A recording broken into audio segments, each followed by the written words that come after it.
Ahle Sunnat Research Center, enlightening truth and fact. Affiliated with As-Sayyid Mahmood Ashraf Darul Tahqiq و تصنیف. قربانی کرنے کے 3 دن ہے یا 4 دن؟ وہابی مولوی ایڈوکیٹ فیض صاحب کا دعویٰ ہے کہ قربانی 4 دن ہے اور دلیل میں انہوں نے مسند احمد کی حدیث پیش کی. ایڈوکیٹ فیض صاحب کی دلیل سنتے ہیں. قربانی یہ کتنے دن کر سکتا ہے انسان؟ نبی اکرم صلی اللہ علیہ وسلم کی واضح حدیث آپ نے فرمایا، اور حدیث کے الفاظ اس طرح سے آپ نے فرمایا جو مسند احمد کی روایت ہے، کل ایام تشریق ذبح، تمام ایام تشریق ذبح کے دن ہیں. ایام تشریق کتنے ہوتے ہیں؟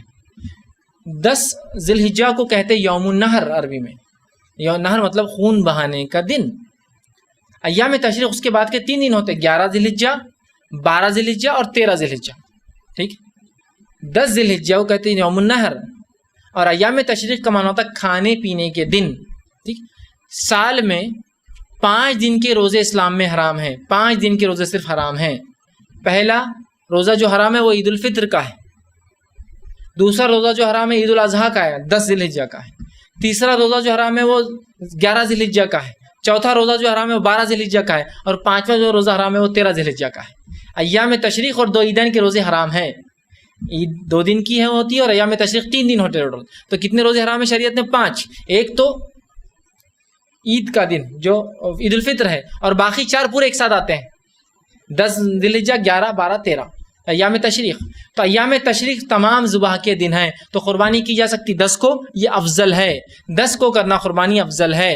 کی جا سکتی ہے 11 کو، کی جا سکتی ہے 12 کو، کی جا سکتی ہے 13 کی اثر تک. اب بہت سے لوگ بولتے ہیں یہ 4 دن قربانی کرنے والے لوگ، اپن 3 دن قربانی کرنے والے لوگ. ارے میرے بھائی، یہ ہمارا اور تمہارا شریعت اپنی اور پرائی منمانی چیز تو نہیں نا کہ میرے پاکٹ میں سے نکالو اور میں بتا دوں اور آپ کی پاکٹ میں نکالے اور یہ بتا رہے. رسول اللہ کیا فرمائے؟ کل ایام تشریق ذبح، تمام ایام تشریق ذبح کے دن ہیں. میں اور آپ کون ہوتے ہیں پھر اس کو ریسٹرکشن دینے والے؟ کون ہوتے ہیں اس کو آخری نقطہ لگانے والے؟ پہلے دن کی قربانی افضل ہے نا. میں کیا کہہ رہا ہوں؟ آپ طاقت نہیں ہے، پیسہ نہیں ہے، استطاعت نہیں ہے. 13 کو بن گئی آپ کی طاقت استطاعت، تو 13 کو کیجیے نا. خامخواہ ایک افضل عمل چھوڑ دے رہے آپ صرف اس وجہ سے کہ نہیں بس ہمارے نزدیک 3 دن قربانی. ہمارے اور تمہارے نزدیک نہیں، بات کتاب و سنت کے نزدیک کی ہونا چاہیے. تو تھوڑا سا تعصب کے چشمے نکال دے تو یہ سب ہو جاتا. تعصب کا چشمہ لگا لی تو ہر چیز کالی نظر آتی ہے. پھر یہ ضروری ہے بہرحال. تو کل ایام، تمام ایام تشریق. اور ایک بات جو لوگ پوچھتے ہیں کہ رات میں قربانی کر سکتے ہیں؟ ہاں، اس لیے کہ رات میں قربانی سے ممانعت کی جو ایک روایت آتی ہے وہ سخت قسم کی ضعیف روایت ہے، اشد ضعیف، اس میں ضعف ہے. تو لہٰذا قربانی دن میں بھی کی جا سکتی ہے اور قربانی رات میں بھی کی جا سکتی ہے. تو قربانی شروع ہوتے عید کی نماز کے بعد سے لے کر آپ کی 10 ذی الحجہ عید کی نماز پڑھ کے آئیں گے، اس کے بعد سے لے کر تو آپ 13 ذی الحجہ کی اثر سے پہلے تک قربانی کر سکتے ہیں. یاد رکھیے. ٹھیک، اسی طرح جو چیز آپ قربانی میں یاد رکھیں گے وہ یہ ہے کہ اب ہم دیکھتے ہیں کہ صحیح حدیث سے قربانی کے 3 دن ثابت ہے یا 4 دن. السلام علیکم ورحمۃ اللہ وبرکاتہ. محترم ناظرین و سامعین، ابھی ایک وہابی شخص نے یہ کہا کہ قربانی 4 دن ہے.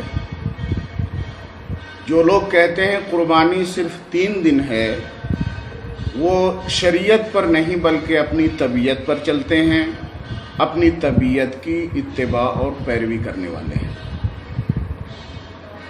اب ہم یہ دیکھتے ہیں کہ کیا قربانی 3 دن جو لوگ کہتے ہیں ان کی بات کیا بے دلیل ہے؟ کیا انہوں نے اپنی طبیعت سے یہ بات کہی ہے؟ محترم ناظرین، اس تعلق سے ائمہ ثلاثہ امام ابو حنیفہ، امام مالک، امام احمد بن حنبل، ان کا مذہب یہ ہے کہ قربانی 3 دن ہے. یوم النحر کو قربانی کرنا سب کے نزدیک افضل ہے، یعنی 10ویں ذی الحجہ کو سب کے نزدیک افضل ہے. اس کے بعد 11ویں اور 12ویں ذی الحجہ کو قربانی کرنا جائز ہے، اور 13ویں کو قربانی کرنا جائز نہیں ہے. یہ 3 ائمہ مذاہب کا مذہب ہے. تو میں وہابی شخص سے یہ پوچھنا چاہتا ہوں کہ سب سے پہلی بات یہ ہے کہ تم امام مالک کے بارے میں کیا کہتے ہو؟ امام احمد ابن حنبل کے بارے میں تمہارا کیا خیال ہے؟ امام ابو حنیفہ رحمۃ اللہ تعالی علیہ کے بارے میں وہابیوں کا کیا موقف ہے؟ کیا یہ حضرات اپنی طبیعت پر عمل کرنے والے تھے؟ شریعت کے مقابلے میں اپنی طبیعت کو ترجیح دیتے تھے؟ میں یہ بتاتا ہوں، سنو، امام ابو حنیفہ، امام احمد ابن حنبل اور امام مالک رحمۃ اللہ تعالی علیہم اجمعین کے نزدیک جو 3 دن قربانی ہے یہ بے دلیل نہیں ہے، بلکہ اس تعلق سے صحیح احادیث موجود ہیں۔ چنانچہ السنن الکبریٰ للبیہقی میں اور موطا امام مالک میں حضرت عبداللہ ابن عمر رضی اللہ تعالی عنہما سے مروی ہے، فرماتے ہیں الاضحی یومان بعد یوم الاضحی، قربانی یوم النحر کے بعد 2 دن ہے۔ اسی طریقے سے السنن الکبریٰ للبیہقی میں حضرت انس ابن مالک رضی اللہ تعالی عنہ سے یہ حدیث بھی مروی ہے، فرماتے ہیں الذبح بعد النحر یومان، قربانی یوم النحر کے بعد یعنی 10ویں ذی الحجہ کے بعد 2 دن ہے۔ اس کے علاوہ السنن الکبریٰ للبیہقی میں حضرت علی رضی اللہ تعالی عنہ سے بھی یہ روایت مروی ہے، وہ فرماتے ہیں الاضحی یومان بعد یوم الاضحی۔ اور سنیے، سنن الدارقطنی میں حضرت کعب بن عاصم الاشعری رضی اللہ تعالی عنہ سے مروی ہے، وہ فرماتے ہیں ان رسول اللہ صلی اللہ تعالی علیہ وسلم خطب بمنی اوسط ایام الاضحی یعنی الغد من یوم النحر۔ حضرت کعب بن عاصم اشعری رضی اللہ تعالی عنہ کے فرمانے کا مطلب یہ ہے کہ نبی پاک صلی اللہ تعالی علیہ وسلم نے مقام منی میں خطبہ دیا، اور یہ خطبہ کا دن کون سا تھا؟ وہ فرماتے ہیں اوسط ایام الاضحی، قربانی کے دنوں میں سے بیچ والا دن۔ اب بیچ والا دن کون سا ہے؟ وہ خود اس کی وضاحت فرما رہے ہیں، فرماتے ہیں یعنی الغد من یوم النحر، یوم النحر یعنی 10 ذی الحجہ کے بعد والا دن۔ تو 10 ذی الحجہ کے بعد والا دن 11 ذی الحجہ ہے۔ جب 11 ذی الحجہ یہ قربانی کے دنوں میں سے بیچ والا دن ہے تو اس سے پہلے 1 دن ہے، اس کے بعد 1 دن ہے، تب تو یہ بیچ والا دن ہوگا، کیونکہ یہ 3 دن جب ہوں گے تو بیچ والا جب یہ ہوگا تو ادھر 1 ادھر 1، تو ادھر 10ویں ذی الحجہ اور یہ ہے 11ویں ذی الحجہ اور یہ 12ویں ذی الحجہ، یہ بیچ والا دن ہوا۔ اس سے یہ معلوم ہوا کہ قربانی کے دن 3 ہیں، 4 نہیں۔ اگر 4 مانا جائے تو پھر یہ 11 ذی الحجہ یہ بیچ والا دن نہیں ہوگا، کیونکہ اس سے پہلے 1 دن ہوگا اور اس کے بعد 2 دن ہوں گے، تو پھر یہ بیچ والا دن نہیں ہوگا۔ تو حضرت کعب بن عاصم اشعری رضی اللہ تعالی عنہ کی اس روایت سے یہ معلوم ہوا کہ قربانی کے دن 3 ہیں، 4 نہیں ہیں۔ اب وہابی شخص نے اپنے دعویٰ کے ثبوت میں جو مسند احمد ابن حنبل کی حدیث پاک پیش کی ہے، اس سے ان کا دعویٰ قطعاً ثابت نہیں ہوتا ہے۔ یہاں پر میں اپنے شوافع بھائیوں سے یہ عرض کرنا چاہوں گا کہ چونکہ یہ اہل حدیث شوافع کو بھی بدعتی گمراہ اور مشرک سمجھتے ہیں، احناف کو بھی، حنبلیوں کو بھی،